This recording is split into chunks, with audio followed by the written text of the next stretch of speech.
We're at Biggs Harley Davidson in San Marcos, and today we're looking at a 2002 Harley-Davidson Fat Boy.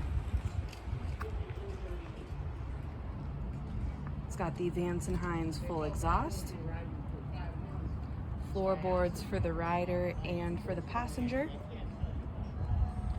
passenger seat, backrest, and an additional luggage rack.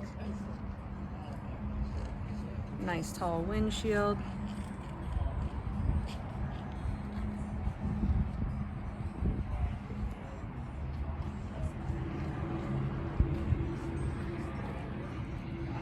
And we also have the heel toe shifter.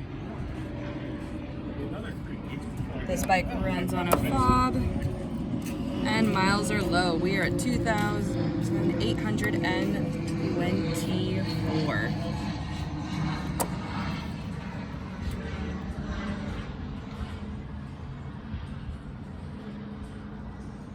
Again, we're at Biggs Harley Davidson, located in San Marcos, California, and we are open for test rides 6 days a week.